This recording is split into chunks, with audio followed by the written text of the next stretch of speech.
ನಮ್ಮ ತಂದೆ ತಾಯಿ ಏನೋ ಒಂದು ಕನಸು ಕಟ್ಟಿಕೊಂಡು ನಮಗೆ ಓದಿಸ್ಲಾಕತ್ತಾರ. ನನ್ನ ಮಗ ಅಥವಾ ನನ್ನ ಮಗಳು ಏನಾದರೂ ಒಂದು ಸಾಧನೆ ಮಾಡ್ತಾಳಂತ ಅವರಲ್ಲಿ ಬಿಸಿಲಲ್ಲಿ ನಾನು ನನ್ನ ಹರಿದ ಬಟ್ಟೆ ಉಟ್ಟರೂ ಪರವಾಗಿಲ್ಲ, ನನ್ನ ಮಗಳು ಚೆನ್ನಾಗಿ ಬಟ್ಟೆ ಉಟ್ಟಿ ಅಲ್ಲಿ ಓದ್ಲಕತ್ತಾಳ, ಏನಾದರೂ ಒಂದು ಸಾಧನೆ ಮಾಡ್ತಾಳನ್ನೋ ಒಂದು ನಂಬಿಕೆ ಇಟ್ಕೊಂಡು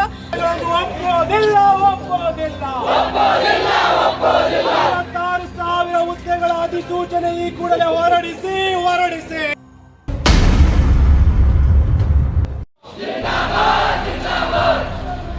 ಕೇವಲ ನಿಮ್ಮ ಸುಳ್ಳು ಭರವಸೆಗಳನ್ನು ಒಪ್ಪೋದಿಲ್ಲ. 66,000 ಹುದ್ದೆಗಳ ಅಧಿಸೂಚನೆ ಈ ಕೂಡಲೇ ಹೊರಡಿಸಿ. 2 ಕೋಟಿ ಉದ್ಯೋಗದ ಭರವಸೆ ಏನಾಯಿತು ಮೋದಿ ಅವರೇ?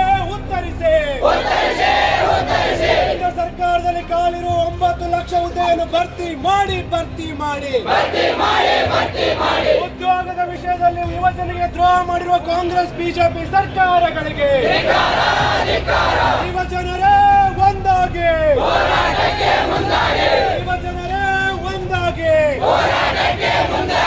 ನಮ್ಮ ಹೋರಾಟ ನಿಲ್ಲೋದಿಲ್ಲ. ಎಲ್ಲಿಯವರೆಗೂ ಹೋರಾಟ? ಯಾತಕ್ಕಾಗಿ ಹೋರಾಟ?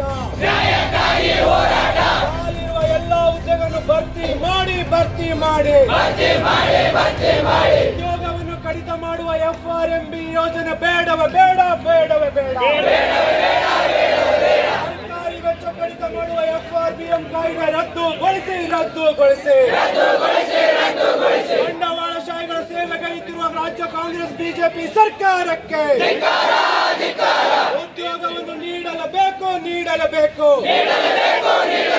ಉದ್ಯೋಗ ಭಿಕ್ಷೆ ಎಲ್ಲ ನಮ್ಮ ಹಕ್ಕು. ಉದ್ಯೋಗ ನೀಡಿ ಇಲ್ಲವೇ ಜೈಲಿಗೆ ಹಾಕಿ. ಉದ್ಯೋಗ ಕೊಡಿ ಇಲ್ಲವೇ ಜೈಲಿಗೆ ಹಾಕಿ. ಯುವಜನರೇ ಒಂದಾಗಿ. ನಮ್ಮ ಹೋರಾಟ ನಿಲ್ಲೋದಿಲ್ಲ. ನಾವಿಲ್ಲೆಲ್ಲ ಇಂಥ ಬಿಸಿಲಲ್ಲಿ ಎಲ್ಲರೂ ಹೋರಾಟ ಮಾಡಕ್ ಬಂದೀವಿ ಅಂತಂದ್ರ ನಾವಿಲ್ಲಿ ಎಂಪಿಗಳು ಮಕ್ಕಳಲ್ಲ, ನಾವಿಲ್ಲಿ MLA ಮಕ್ಕಳಲ್ಲ, ನಾವು ರೈತರ ಮಕ್ಕಳು. ನಮ್ಮ ತಂದೆ ತಾಯಿ ಏನೋ ಒಂದು ಕನಸು ಕಟ್ಟಿಕೊಂಡು ನಮಗೆ ಓದಿಸ್ಲಾಕತ್ತಾರ.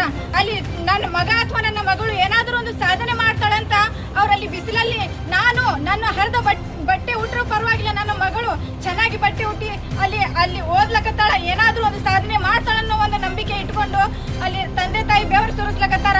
ಇವತ್ತು ಕಾಲ್ಫಾರ್ಮ್ ನೀವು ರಾಜ್ಯ ಸರ್ಕಾರ ಮಾನ್ಯ ಮುಖ್ಯಮಂತ್ರಿ ಅವರೇ, ಇವತ್ತು ನೀವು ಕಾಲ್ಫಾರ್ಮ್ ಮಾಡಕ ಇಲ್ಲೆಲ್ಲ ನಮ್ಗ ವಯಸ್ಸು ಮೀರಿ ಹೋಗ್ಲಕತ್ತೈತಿ. ಅದರಲ್ಲಿ ನಾವು